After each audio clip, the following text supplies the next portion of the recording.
शुरू अल्लाह के नाम से जो बड़ा मेहरबान और नहायत रहम वाला है। अस्सलाम वालेकुम। मैं ज़ाहिद अज़ीम अपने चैनल अवामर इदारे के साथ आपकी खिदमत में हाज़िर हूँ। नाज़रीन, मुल्क के अंदर एक सियासी तनाव की सूरत हाल है। उम्मीद की जा रही है कि अब आने वाले चंद दिनों के अंदर वो ख़त्म हो जाएगी, क्योंकि हुकूमत और अपोजिशन दोनों की तरफ से जो एक मुज़ाकरात का अमल शुरू हो चुका है।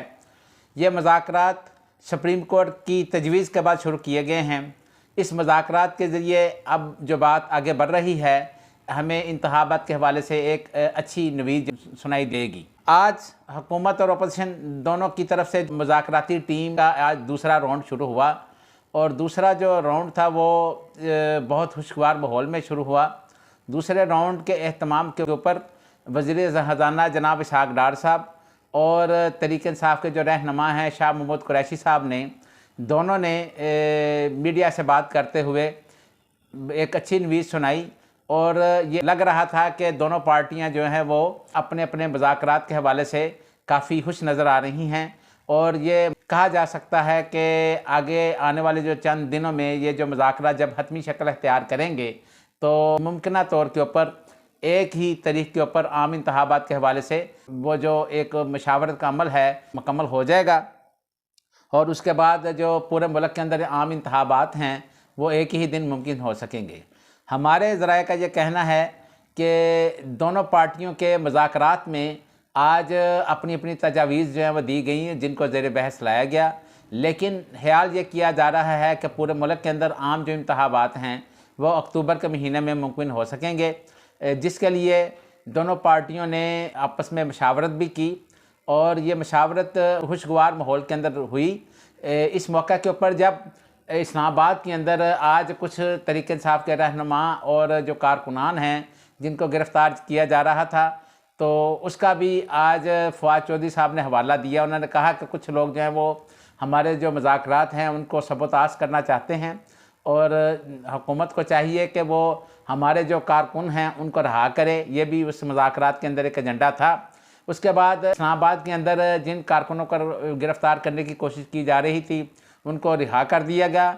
अलबत्ता जो अली अमीन गुंडापुर हैं वो और एक जो तहरीक इंसाफ के सीनियर रहनुमा हैं उनकी गिरफ़्तारी अमल में लाई जा चुकी थी और उनको रहा नहीं किया गया, जिसका तहरीक इंसाफ के जो रहनुमा हैं, जो मुज़ाकराती टीम के जो लोग हैं, उन्होंने इसके ऊपर एतराज़ भी किया। लेकिन ये कहा जा रहा है कि अगले चंद दिनों के अंदर अंदर मुज़ाकरात जो है हतमी शक्ल अख्तियार कर लेंगे। दोनों पार्टियों के जो रहनुमा हैं उन्होंने अब मज़ीद वक़्त मांगा है, और उसके लिए दोनों जो पार्टियां हैं वो अपनी अपनी लीडरशिप है उनसे बात करेंगी और उनको अपनी लीडरशिप को एतमाद में भी लेंगे। बाद में अब ये अगला जो मरहला है वो बरोज़ मंगल को शुरू होगा।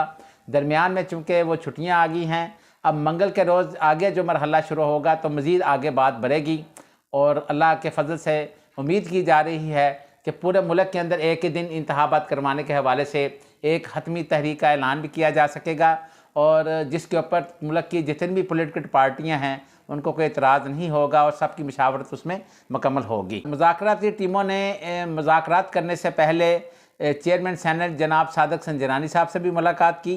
पहले तहरीक इंसाफ की जो मुज़ाकराती टीम थी उन्होंने सादक संजरानी साहब से मुलाकात की और उनके साथ काफ़ी देर तक उनकी गुफ्तगू जारी रही। बाद में हुकूमती जो वज़रात थे उनकी जो मुज़ाकराती टीम थी उन्होंने भी चेयरमैन सेनेट सादक संजरानी साहब से मुलाकात की। सादक संजरानी साहब ने दोनों पार्टियों को सब्र व तहम्मुल के साथ सियासी तनाव हो इसको ख़त्म करने के लिए बातचीत के ऊपर जोर दिया, और उनका ये कहना था कि जितनी जल्दी ये सियासी तनाव मुल्क से ख़त्म होगा उतना ही बेहतर है, और इससे एक अच्छी उम्मीद ये भी की जा सकती है कि मुज़ाकरात के अमल से मुल्क के अंदर जो कशीदगी बढ़ी हुई है उसको भी ख़त्म करने में काफ़ी मदद मिलेगी।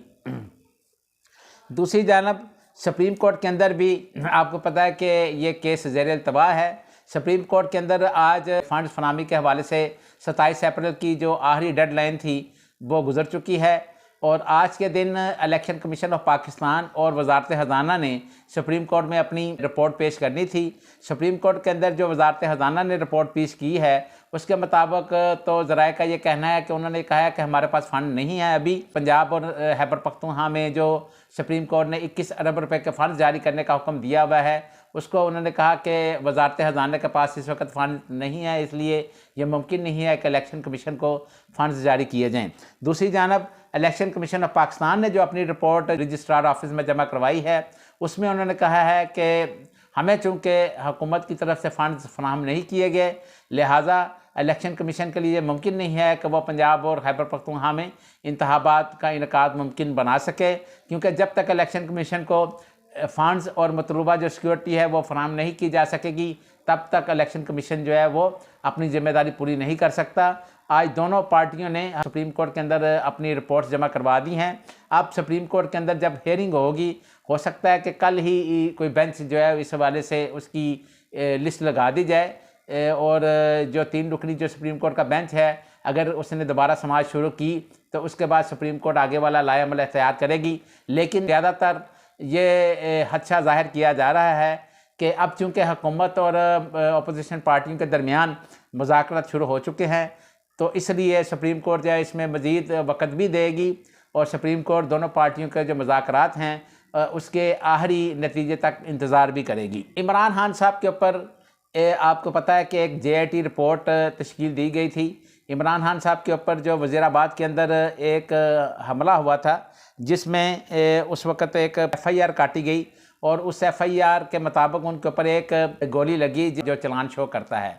लेकिन आज जब उनकी एक फॉरेंसिक रिपोर्ट आई तो फॉरेंसिक रिपोर्ट के अंदर 3 गोलियों का जिक्र किया हुआ है और ये इंकशाफ हुआ है कि जो एक गोली है वो उनको लगी और 2 जो गोलियां हैं वो इमरान खान साहब को मशक करके यानी टच करके वो साथ गुजर गई। फॉरेंसिक रिपोर्ट और JIT रिपोर्ट के दरमियान ये जो तज़ाद है वो आज सामने खुलकर आ गया। आपको पता होगा कि इमरान खान साहब इसके हवाले से पहले भी अपने तहफ़्फ़ुज़ात का इज़हार कर चुके हैं। उन्होंने कई मरतबा ये कहा है कि जो JIT की रिपोर्ट है उसको तब्दील किया जा रहा है और उसको तब्दील करने की कोशिश की जा रही है। इमरान खान साहब के जो इल्ज़ामात है, आज की जो फॉरेंसिक रिपोर्ट है वो सामने आने से ये पता चलता है कि वाकई जो JIT की रिपोर्ट है उसमें हो सकता है कोई रद्द-बदल की गई हो। कुछ दिनों के अंदर ये पता चल जाएगा, क्योंकि आज की फॉरेंसिक रिपोर्ट और JIT की रिपोर्ट के दरमियान गोली लगने के हवाले से तज़ाद सामने आया है। उससे ये लग रहा है कि ये बात कहीं और ही निकल चुकी है और इसका आगे देखें क्या होता है। अगर आपको हमारी ये वीडियो पसंद आई हो तो नीचे दिए गए सब्सक्राइब के बटन को प्रेस करके अपने चैनल का हिस्सा बने। अल्लाह ताला हम सब का हामी नासिर हो। खुदा हाफिज़।